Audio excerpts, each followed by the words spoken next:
Hey guys, আসসালামু আলাইকুম, মাই same দার and welcome to new blog. আপনারা সবাই কেমন আছেন? আশা করি সবাই ভালো আছেন। আলহামদুলিল্লাহ, আল্লাহর রহমতে আমরা সবাই ভালো আছি। আর আজকে হচ্ছে জুম্মার দিন, জুমা মোবারক সবাইকে। মানে কালকে চলে গেছে জুমার দিন, আজকে হচ্ছে শনিবার। একদিন পর ভিডিও ছাড়তেছি। আর অনেক দিন ধরে ভিডিও করি না আপনাদের সামনে, আমাদের আশাও হয় না, এই জন্য সবার কাছে সরি। আর অনেক দিন পরে ভিডিও ছাড়তেছি, একটু নার্ভাস নার্ভাস লাগতেছে। আর আজকে শুক্রবারে যা যা করবো আপনাদের সাথে সবার সাথে শেয়ার করব। এখন আমি রেডি হব মসজিদে যাওয়ার জন্য। এর জন্য ইস্ত্রিটা নিয়ে আসি, ইস্ত্রিটা নিয়ে আসার পর তারপরে বিছনার উপরে একটা চাদর বা কোনো কিছু বিছাইতে হবে। বিছানোর পরে তারপরে আমার পাঞ্জাবিটা উপরে রাখবো, রেখে তারপরে ইস্ত্রি করব। এখানে পাইছি হচ্ছে একটা কম্বল, পাতলা কম্বল। এই কম্বলের উপরে বিছাইয়া তারপরে এই করবো। এখন কম্বলটা বিছানো হয়ে গেছে, কম্বলটা বিছাইয়া তারপরে হচ্ছে আমাদের উপরে এই দিব পাঞ্জাবি। পাঞ্জাবিটা দিয়ে তারপরে দুই তিনটা ডলার দিব। এত ভালো করে ইস্ত্রি করতে পারি না আমি। আম্মু বাসায় নেই, আম্মু আগেই চলে গেছে পাগলা, আমাকেও পাগলা যাইতে হবে। নানু পিঠা বানাইছে, পিঠা দাওয়াত দিছে আমাকে, এই জন্য জলদি জলদি করতেছি।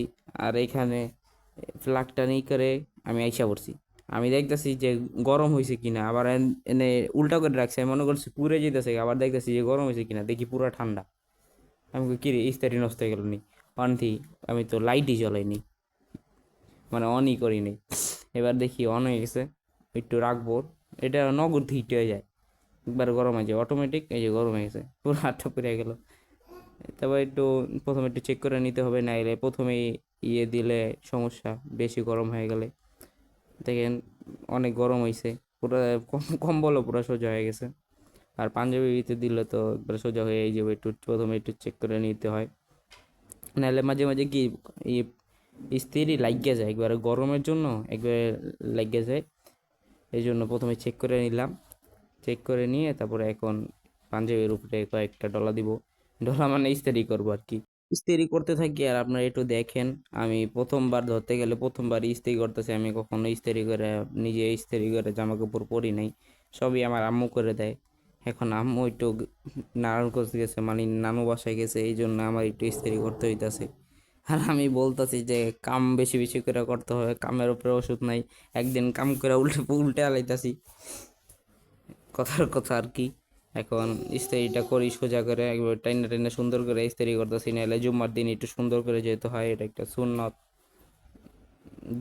ইস্ত্রি করা উপরে দেওয়া শেষ, তারপরে উল্টা করে আবার ইস্ত্রি করতে হবে। পুরো সোজা হয়ে গেছে, দেখেন কত সুন্দর লাগতেছে। মনে হচ্ছে একটা জুব্বা হইয়া রইছে, কিন্তু এটা পাঞ্জাবি। এখন উল্টা করা শেষ, উল্টা করে তারপরে আবার নতুন করে ইস্ত্রি করব। নতুন করে বলতে উল্টা সাইডে ইস্ত্রি করবো, উল্টা সাইডে এত ইস্ত্রি করি নাই আমি। আস্তে আস্তে দুই একটা ডলা দিছি, তারপরে শেষ। তারপরে হাতা দিব ডলা, মানে ইস্ত্রি করব। এখন শেষ, ইস্ত্রি করা শেষ। তারপরে আমি ইয়ের রশির উপরে ঝুলে রাখছি, জানি ইস্ত্রি না নষ্ট হয়। আর এখন আমি একটা জিনিস বাই করতেছি, এটা হচ্ছে আমার অনেক ফেভারিট জিনিস, এটা হচ্ছে আতর। এটা হচ্ছে সৌদি আরবের রিয়েল আতর, আতর মানে আসল আতর। এটা কোনো ভেজাল নাই, এটা কোনো মেডিসিন মেডিসিন দিয়ে বানায় না, এটা কোনো গাছের বা ফুলের কিছু দিয়ে বানায় আর কি। এটা আমি বলতে পারি যে এটা ভালো আতর। এটা ঘ্রাণটা অনেক সুন্দর, এটা দিয়ে তারপরে জুম্মার দিন গেলে অনেক ভালো লাগে। আমি মাঝে মাঝেই দিই, জুম্মার দিন না, আমি এমনি মাঝে মাঝেই নামাজ পড়তে গেলে দিই। আর এখন দেখতে পাচ্ছেন আমি পাঞ্জাবিটা পরছি, পাঞ্জাবিটা পরে একটু চুল টুল আশ্রয়তাছি, আশ্রয় মুছরে তারপর সুন্দর করে মসজিদে যাব নামাজ পড়তে। আর এটাই হচ্ছে আমার ফাইনাল লুক। এবার আচ্ছা আসতেছি দেখে আয়না নিজের দিকে নিজেই আসে। আবার আমি এটা ব্যাগ নিয়ে নিলাম, আমার কাপড় চোপড় রাখলাম। আমি আগেই বলছি যে আমি নারায়ণগঞ্জ যাব, এই জন্য আমি রেডি হয়ে নিচ্ছি। আর এখানে লাইট ফ্যান বন্ধ করতেছি, বন্ধ করে এখানে লিফটের জন্য দাঁড়িয়ে আছি। লিফট আসতেছে না, লিফট একবার 10 তলার উপরে চলে গেছে আমার থুয়া। আমি দেখতেছি যে আমাদের তালায় আছে, আমি টিপ দিছি আর দেখছি উপরে গেছে। এরকম করলে অনেক খারাপ লাগে। আর এখানে নেমে গেছি, গেট দিয়ে বের হইতাছি। জুমার দিনে মসজিদে তাড়াতাড়ি গেলে অনেক সওয়াব, এই জন্য মসজিদে তাড়াতাড়ি নামাজ পড়া। তারপরে চলে যাইতাছি হচ্ছে নারায়ণগঞ্জ, মসজিদের ভিডিওটা নাই দেখাই। নারায়ণগঞ্জ চলে যেতেছি, নানু পিঠা দাওয়াত দিছে। যদি না যাই তাহলে কে যাবে বলেন? এই জন্যে আমি পুরো পিঠা মুঠটা খাইয়া জলদি ঘুরতে বেরিয়ে পড়ছি। যদি সব কিছু দেখাইতে যেতাম তাহলে ভিডিওটা অনেক লং হয়ে যেত, এত ভিডিওটা লং করলাম না। পিঠামোটা তো ঈদের শীতের সময় সবাই দেখেন, এমনি অন্য ভিডিওতে দেখা যায়, কিন্তু এত ভিডিওটা লং করলাম না। আমি আর সিএম একটু ঘুরতে বেরিয়েছি, একটু সাইকেলিং করতেছি। আপনারা আগেই দেখছেন যে থাম্বনেইলে আমার টাইটেল দেখে বুঝতে পারছেন যে সাইকেল দেখতে কিছু হয়েছে। হ্যাঁ ভাই, কিছু হয়েছে। আমি পরে যা বলতাছি যে কি হয়েছে। এখন আমি আর এই সিয়ামে সাইকেলিং করতেছি, পিছে ক্যামেরা ধরে রাখছে হচ্ছে ইয়ামিন। ইয়ামিনে কি চিনতে পারছেন কিনা? ইয়ামিনকে একটু পরে দেখাবো। এখন আমরা একটু সাইকেলিং করে নিই। অনেক সুন্দর করে চালাইতেছিলাম বিকালবেলা, অনেক ভালো লাগতেছিল। দেখেন অনেক সুন্দর রাস্তা আছে, একবার সিয়াম একবার আগে যায়, একবার আমি আগে যাই, অনেক ভালো লাগে এরকম করে চালাইতে। আর যে রাস্তাতে যাইতেছিলাম ওইটার দুই পাশে হচ্ছে পদ্ম ফুলের পুকুর। পদ্ম ফুল পুকুর মানে পদ্ম ফুল দিয়ে ভরা, অনেক গোলাপি গোলাপি পদ্ম ফুল, অনেক সুন্দর ফুটে আছে। এখন তো ফুটে নাই, ফুটছে সকালে, এখন আস্তে আস্তে বুঝে যেতেছে। আর এখানে একটা বটবডি পুরা একজস্ট লাগাইয়া পুরা ফাটাই যেতেছে, পুরো এলাকা ফাটাই যেতেছে একবার। আবার তিনজন বসে, হেলমেট নেই মাথায়। আমি সামনে যাই, আবার পিছে আইছে আমাদেরকে নেওয়ার জন্য, কারণ আমরা পিছে পড়ে গেছি, হয় অনেক আগে আগে চলে গেছে। খেলে একলা থাকলে অনেক জোরে জোরে চালান যায়, অনেক টেনে টেনে যাওয়া যায়, কিন্তু ডাবল থাকলে একটু কষ্ট হয়। এর জন্য আমরা কি করছি, একবার সিয়ামে ইয়ামিনকে পিছে নেয়, একবার আমি ইয়ামিনকে পিছে নিই। এভাবে আমরা আস্তে আস্তে চালাই চালাই গেছি। একবার আমি সামনে টান দিই, একবার সিয়াম সামনে টান দেয়, আবার ইয়ামিন একটু হাঁটায় লয়ে যাই, আবার একটু আমি হাইটে যাই, আবার একটু সিয়াম হাইটে যাই, এরকম করি। আবার আসলে এই চাকাতে একটু পাম আসলো কম, এর জন্য একটু কষ্ট হইতেছিল। তাও আমরা তিনজনে মজাই করে যাইতেছিলাম। একসাথে ঘুরতে অনেক ভালো লাগে। আর এখানে একটা ঘোড়ার গাড়ি, এখানে আশেপাশে মনে হয় বিয়ে হয়েছে, এই জন্য ঘোড়ার গাড়ি এখানে আনছে বরযাত্রী জানার জন্য। আর আমি এখানে একটু সুন্দরভাবে বাতাস পাইছি, এই জন্য একটু টান দিলাম। আর এইখানে দেখি ডাল, এই জন্য আস্তে ব্রেক মারলাম, ব্রেক মেরে তারপরে এই সাইড দিয়ে আস্তে আস্তে চলে যেতেছে। আর ওদের দুইজনকে ডিরেকশন দিতেছি যে কোথা থেকে কোথা দিয়ে যাইতে হইব। আমি হচ্ছে ওদেরকে লিড দিতেছি, আমি আগে আগে যাইতাছি, ওরা পিছে পিছে আছে। একটু ইয়ামিনে ক্যামেরা ধরছে তো একটু কাঁপাইছে। আবার আপনারা কেউ কিছু মনে করেন না, একটু কাঁপাইছে, ছোট মানুষ, তাও ভালো করে ধরার চেষ্টা করছে। আমি এখান থেকে চালাইতেছি, পুরো রাস্তা ফাঁকা, সুন্দর করে চালাইতেছি, পুরো আমাদের দখলের রাস্তা। আর এখন একটু জোরে জোরে টানার চেষ্টা করতেছি, কারণ অনেক দেরি হয়ে যেতেছে, সন্ধ্যার আগে যাইতে হইব। এর জন্য দেখতে পাচ্ছেন আমি অনেক গিয়ারে টানতাছি, সামনে যাইতাছি, সামনে যাইয়া তারপর আবার থামলাম, একটু ব্রেক নিলাম। ব্রেক নিয়ে একটু দুজনে মিলে একটু কথাবার্তা বললাম, আবার জিরাইলাম একটু। আবার অরণ্যে জিতাছি, বললাম এই তো যে টায়ারে বেশি পামো না, এই জন্য একটু কষ্ট হইতেছে। এবার আমি একলা, এবার আমি টান দিতেছে। একলা এলে টান দিতে সহজ, আর একটা তো মনে করেন ব্রেক পুরো নষ্ট। নষ্ট বলতে হালকা হালকা ধরে, আরেকটার ব্রেক ভালোই আছে, এর জন্য সমস্যা হইতেছিল আরও বেশি। না আমি ব্রেক ছাড়াও জোরে চালাইতে পারি, একবার এনাফ। আর এই এলাকাটা হচ্ছে, এই এলাকায় থাকে হচ্ছে আমাদের একজন বড় ভাই, আমাদের ইউটিউবের একজন বড় ভাই।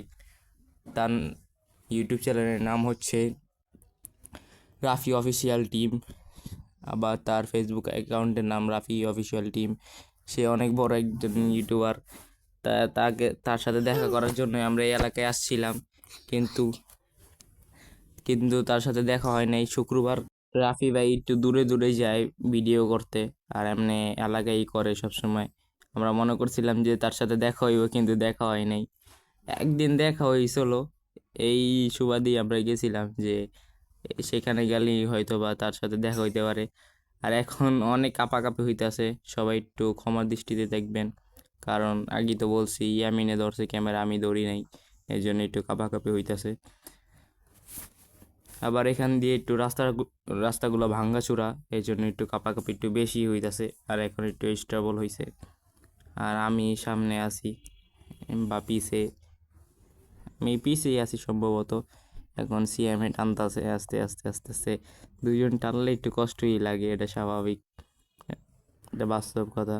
আর এখানে আমরা একটা মার্কেটের সামনে যেতেও আমি পিছে, এই যে দেখতে পাচ্ছেন আমি একটু সুন্দর করে একটু ডিজাইন করে ডিজাইন বলতে একটু পাট নিয়ে চালাইতেছি সুন্দর করে।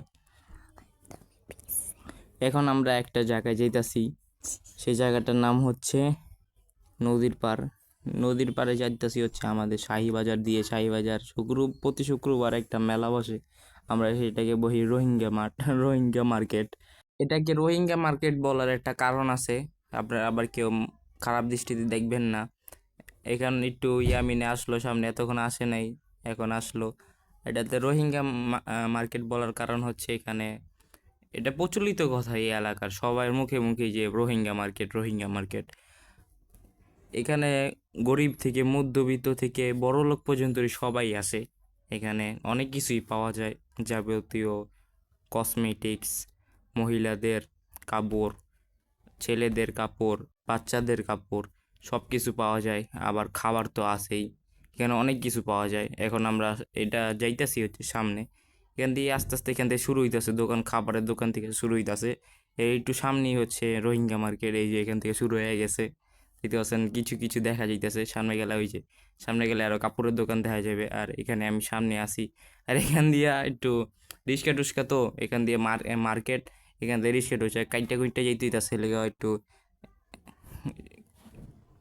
দেরি হইতেছে, বুঝতেছেন, নাইলে টান দিয়ে যাইতাম গা। আর এখান দিয়ে একটু দেখাইতেছি যে মার্কেট কেউ, এই জন্যই রোহিঙ্গা মার্কেট বলা হয়।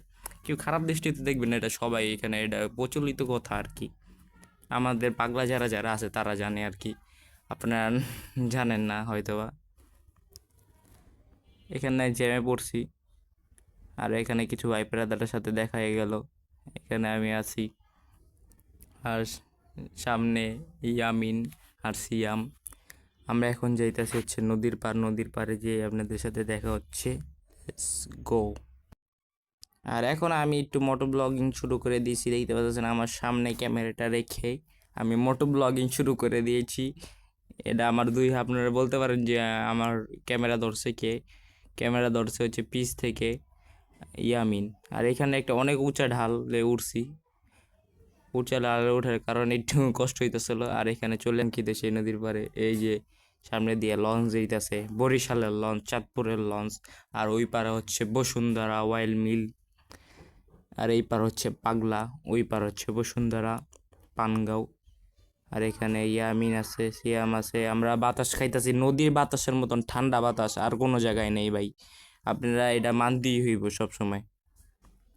আমরা অনেকক্ষণই ছিলাম নদীর পাড়ে, নদীর পাড়ে একটার পর একটা লঞ্চ যাইতেছিল, কারণ হইতাছে এখন সন্ধ্যা হয়ে যাইতেছে। সন্ধ্যার সময় একটা করে লঞ্চ ছাড়ে, বরিশালের লঞ্চ। বড় বড় লঞ্চগুলো একটু পরে ছাড়ে, আর এখানে লঞ্চগুলো আস্তে আস্তে যাইতেছিল, কারণ এটা সামনে একটা ঘাট আছে, নৌকার ঘাট। এখান থেকে এই পার থেকে পাগলা থেকে ওই পার যায় কেরানীগঞ্জ। আর এখানে আরেকটা লঞ্চ হইতেছে, এখানে সবগুলা লঞ্চই আস্তে আস্তে যেতেছে। আমি আগে বলছি যে এখানে একটা ঘাট আছে, নৌকার ঘাট, এই পার থেকে ওই পার যায়। আর এখানে ইয়ামিনে বলতেছে আমি ভাইরাল ভাই, আমার দেখেন না ভাই, মজা করতেছে আর কি। আর আজকের ভিডিওটা অনেক লং হয়ে যেতেছে।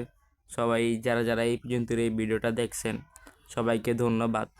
আর এইটা যাইতেছে লঞ্চ যাইতেছে, এই লঞ্চের নাম এমডি প্রিন্স নাকি কি জানি, হয়তো বা দূরে থেকে ভালো করে দেখা যাইতেছে না।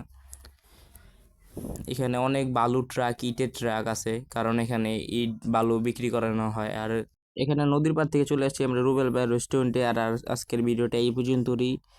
টাটা ফান, খোদা হাফেজ।